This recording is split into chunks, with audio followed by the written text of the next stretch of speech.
Three phases of polling completed, four more to go. It's good to have you with us for France 24 special coverage of the largest democratic exercise on earth. I'm Delano D'Souza and this is India Votes. On the show this week, we will be shining the spotlight on Indian women in this crucial election. They represent around half of the roughly 900 million voters. But when it comes to standing as a candidate, well, things aren't so easy, with many still suffering from gender discrimination, as France 24's team on the ground found out.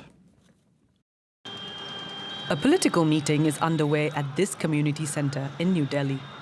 It's been organised by the All India Women United Party.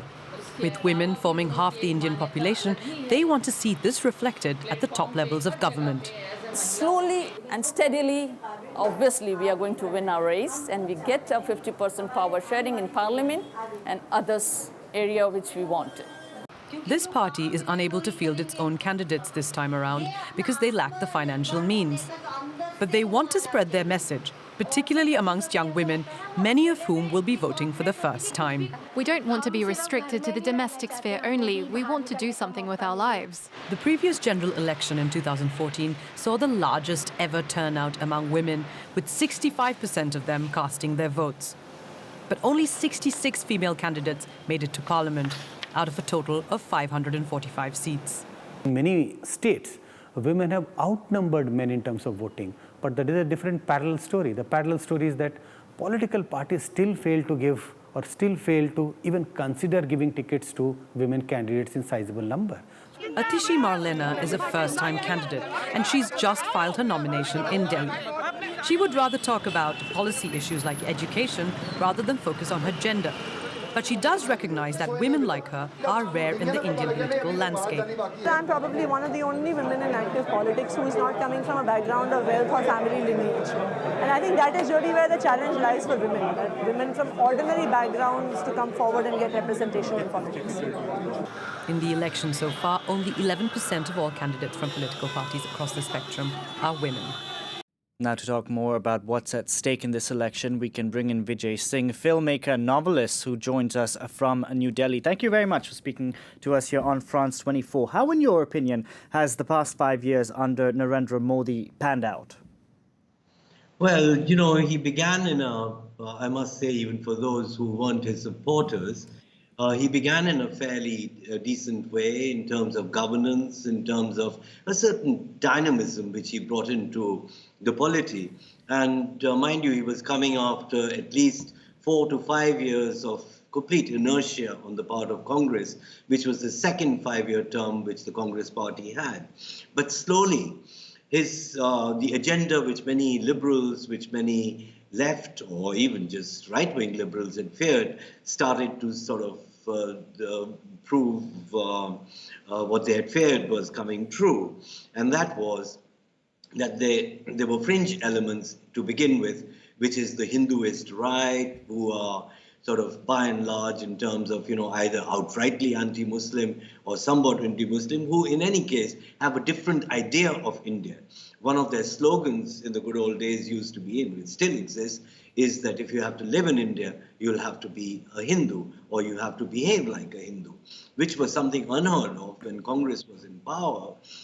For the worst of their lapses, despite the worst of their lapses, there was still a party where you could appeal to that this is not what the Constitution says, this is not what India is, what we made over 40s, 50s and 60s, and there would be someone who would at least be embarrassed about it. But here we were outrightly in front of a government, of a BJP government, Hinduist government, which was spouting the idea of India and Hindus have to have some sort of a majoritarian rule. So it started becoming more of a majoritarian rule. Then it was followed up by two disastrous economic, financial acts on part of the government. One was called demonetization, in which hundreds and thousands of dollars which were in circulation in the country were just taken off. Some rupees were made invalid. And then after that, there was a general, there's a GST, a new form of something like a VAT that we have in the West. But it had a fairly heinous effect on society as such. So, which is why this was used by the Congress in the beginning to whip up sentiment against the BJP. So slowly, that we had first 2 years, I think the BJP were sort of, people were still taken in by the dynamism of Mr. Modi. But after that, they started realizing that this is a project to make India a Hindu country, a country which is not quite the country of the Indian constitution. I understand that you say that Mr. Modi started out in a decent way, but as somebody who works in the arts field, do you feel your creativity personally has been stifled, or the creativity of those you know has been stifled because of the BJP is in power?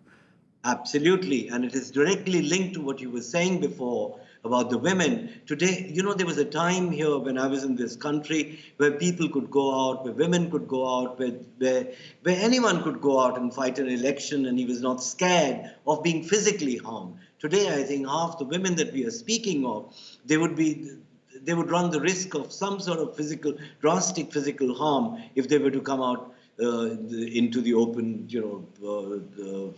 in elections. So just to go back to it, don't get me wrong, the first 2 years, I'm speaking not just behalf of somebody from the arts, but I'm speaking on behalf of, by and large, what the mainstream opinion was.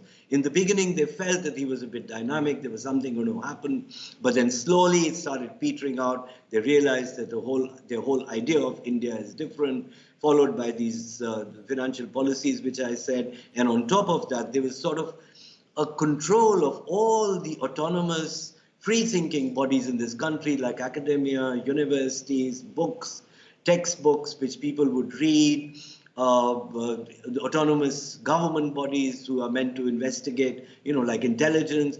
And they were all sort of planted with their own people. So you started feeling slowly that RSS, which is the militant wing behind BJP, was taking over the government. So which is where the wave started turning the other way. And I think that is what happened when Mr. Modi started the election. He actually started on the agenda of Hinduism. And he soon realized that this country is probably not all that Hinduistic after 4 years as he had imagined. So he had to suddenly move into a hyper-nationalist argument around the strikes in Pakistan, around using the military symbolism and anti-Pakistanism as some sort of a jingoist force for the elections behind him. I want to ask you about Modi's tenure over the past 5 years, because it is clear that he has, if you will, maintained a cleaner image than his predecessors. Yes, I mean, in some ways, yes. Personally speaking, I think Manmohan Singh also was one of the cleanest people that you would see anywhere. But, the point is, I was telling someone the other day, these are Hindi words, that the conflict today is between Modi calling the Congress party chor, which means thieves, which means people who indulge in corruption to a large extent. There were cases of corruption, you can't deny it. And then it becomes that he is the chokidar, which means that he is going to be the watchman. The gatekeeper. The gatekeeper of, in Bombay they call it watchman, of the Indian society. And Rahul Gandhi turned around and said that the gatekeeper or the watchman has become the thief today. Now, so it is in many ways a conflict, dare I say, a very pathetic level of discourse for a country of this size and of this intelligence to have just a conflict between one calling the other a thief. Indeed. I want to ask you about the opposition, Rahul Gandhi. Is he ready to become a prime minister? Well, for many people, we have said that were they ready to become prime ministers. We said it about BJP's own prime minister, Vajpayee, who turned out to be a very good prime minister. We said this about Manmohan Singh, who had a 10-year term. Yes, I think Rajiv Gandhi can also be. His sisters also turned around now, and yes, why not? Prime ministers, we said this about Macron, we said this about Hollande. Because prime ministers are also surrounded by advisors, and at the same time, I think in his own very personal itinerary, Rahul Gandhi in the beginning, while we were talking about Modi's dynamism, at that time Rahul Gandhi in the parliament was weak. And I don't know what happened. He went somewhere on a holiday and he just comes back a changed man. After that, his speeches in the parliament were good. He was speaking a lot of sense. And today also, I think we'll see what happens once the results are out on the 23rd of May. Vijay Singh, thank you very much for joining us on the program today. It's time to hear directly from a voter next, thanks to our team at the France 24 Observers. The number of women who turned out to vote in the last election was a historic 65%. That number is expected to be even higher this time around, with some estimates putting the number of women heading to the polls to top that of men. Candidates know all too well that winning over these female voters could be critical in this election. The BJP and the opposition Congress Party have both unveiled campaign pledges to increase the percentage of women in parliament. But despite these promises, India has a long way to go in closing the gender pay gap, for instance.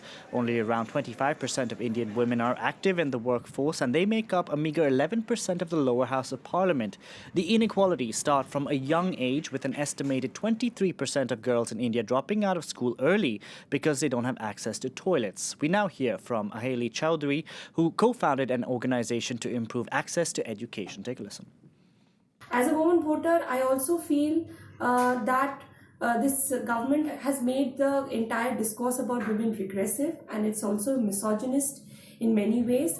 Women are sort of relegated within the boundaries of the house and the domestics, where their concerns and their empowerment is only defined in terms of giving them a gas cylinder or giving them a toilet. And their main issues of health, of work, of education, and about better fair opportunities are completely missing from the mainstream discourse, and that is a big concern for me as a woman voter. And what can be done by the politicians to address it? It is by actually mainstreaming these issues and actually recognizing women as equal citizens of this country. This kind of mainstreaming can only happen if we have more and more women participating in decision-making bodies, become MPs and policymakers themselves, and actually given that power to decide the future of women. Join us at the same time next week for a new edition of India Votes. You can also find the show on our website. The address is france24.com. From all of us on the team, thank you very much for watching.